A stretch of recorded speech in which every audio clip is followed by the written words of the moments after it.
Olá pessoal, tudo bem?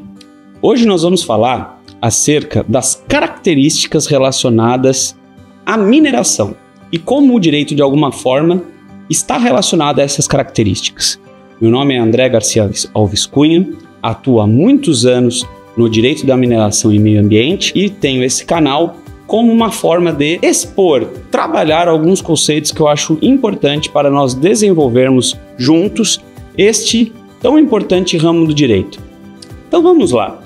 Qual uma das características relacionadas à mineração que merece uma proteção especial da norma do direito? Uma das características, a primeira característica que eu gostaria de trabalhar com vocês é a chamada rigidez locacional. Isso é muito importante para a gente compreender o direito da mineração, para compreendermos a atividade minerária e como o direito pode estar a serviço dessa atividade minerária. O que significa rigidez locacional? Diferentemente de muitos outros segmentos econômicos, de atividades econômicas, de atividades de mercado, o minerador ele não escolhe aonde que ele vai desenvolver o seu empreendimento.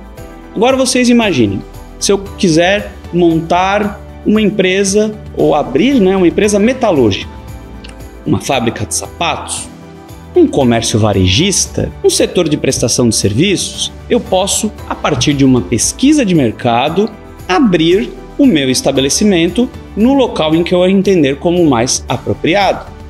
Na mineração, não temos essa possibilidade. Por quê? Porque o minerador necessariamente deve ir ao encontro do local aonde está o minério que ele busca explorar. Isso é fundamental, é muito importante quando nós pensarmos em outras características relacionadas à mineração. Evidentemente, em decorrência desse dificultador do local aonde está o minério ser o local aonde deve ser desenvolvida a atividade minerária, demanda uma proteção diferenciada àqueles que querem desenvolver a mineração. Por exemplo, poucos empresários gostariam, se pudessem, de desenvolver as suas atividades num local em que seja área de preservação permanente. As pessoas, a grande maioria delas pelo menos, sabe hoje a dificuldade em se relativizar a proteção ambiental. Nós estamos hoje numa era, com razão, em que há necessidade de uma grande preocupação relacionada aos recursos naturais. Portanto, quem pudesse escolher, provavelmente não escolheria desenvolver a sua atividade numa área em que demanda uma proteção ambiental especial. Porém, a mineração não tem essa escolha.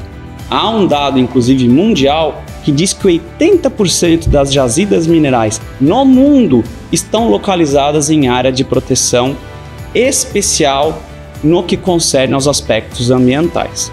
Então, essa é uma primeira característica que eu queria trabalhar com vocês. Uma outra característica muito importante da mineração, que causa reflexos diretos no direito minerário, é a particularidade, é a circunstância de que, para o exercício da atividade minerária, há uma necessidade de um grande investimento, vultosos investimentos para a realização da atividade. Para que vocês tenham uma ideia, desde o início da pesquisa mineral até o momento da lavra propriamente dita, nós falamos aqui em torno de 10 anos de fluxo de caixa negativo. Nós vamos depois adentrar de forma um pouco mais profunda nas particularidades relacionadas a esse período todo de demora, de morosidade entre o início da pesquisa mineral até o momento em que ocorre a lavra. Nós vamos falar de forma mais aprofundada acerca dessa situação.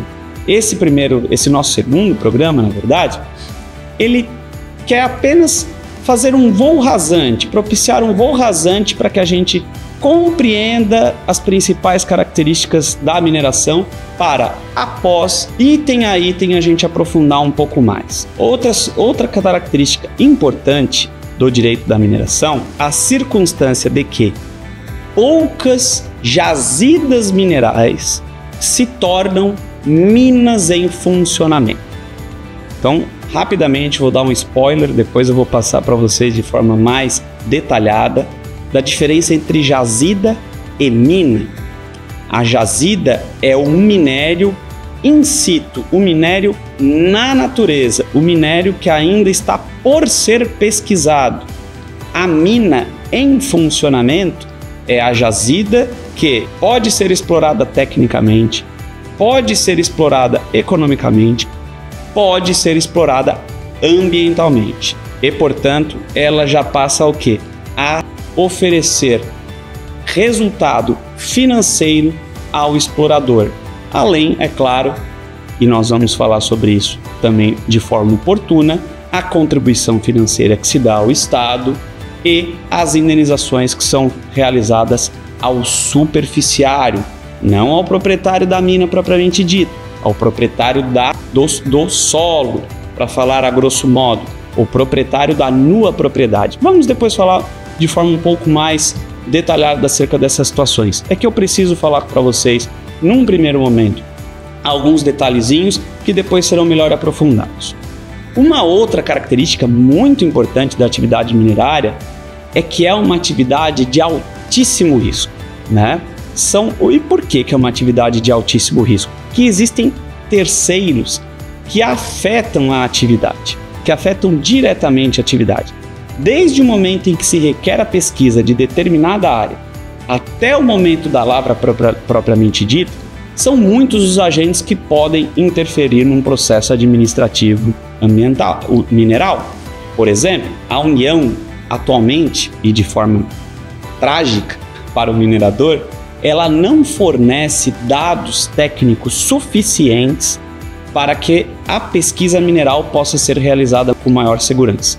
Estima-se que em todo o território nacional, nem 20% do potencial minerário está mapeado pela União.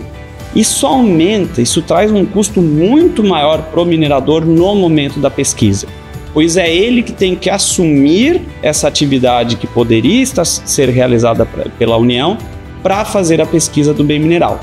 E nisso pode haver um grande gasto, dispensar muitos recursos e trabalho para que ao final se descubra que a jazida não era economicamente viável. A Agência Nacional de Mineração é outro terceiro que afeta diretamente a atividade minerária. Por quê? Porque para que se obtenha um título minerário, há necessidade de se passar por um processo administrativo muito moroso.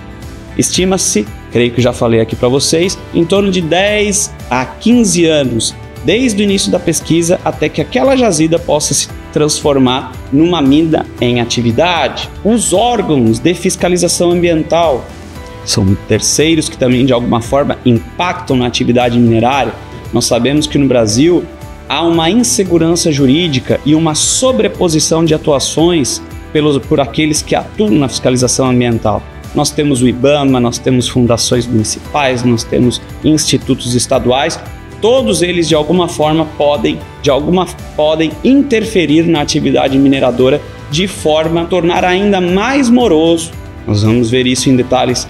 Como isso ocorre, André? Vamos ver isso em detalhes oportunamente. Nesse momento basta que vocês saibam que isso acontece, que os órgãos ambientais por vezes interferem na velocidade de um processo administrativo minerário. E também, claro, a comunidade e o ambiente político. Certamente, o minerador, se pudesse escolher, escolheria uma comunidade ou um ambiente político favorável à sua atividade minerária. Mas nem sempre é assim que ocorre. Dando um exemplo muito prático, nós aqui em Criciúma, no sul do estado de Santa Catarina, temos como uma atividade minerária muito conhecida a mineração de carvão. E é muito difícil haver a liberação dessas atividades na nossa comunidade. Em decorrência de décadas passadas em que houve, sim, uma extração predatória e altamente poluidora, isso ocasionou às comunidades uma espécie de trauma, né? Então, por mais que a empresa obtenha suas licenças, obtenha suas alterações, as suas autorizações, muitas vezes a comunidade, o ambiente político é desfavorável à atividade e há toda uma necessidade de um diálogo da empresa mineradora com a comunidade para que se ofereçam todas as garantias de que aquela atividade será realizada de forma ambientalmente sustentável. E por fim, como uma característica muito preemente da atividade minerária, é o fato de que ela é uma atividade de utilidade pública. Isso está muito realizado às outras características, por isso que a gente trabalha elas primeiro e esta por último, né? A mineração é uma atividade que impacta não uma única pessoa, lógico. O produto da lavra, o lucro obtido a partir da atividade minerária será do concessionário, será de uma empresa devidamente identificada.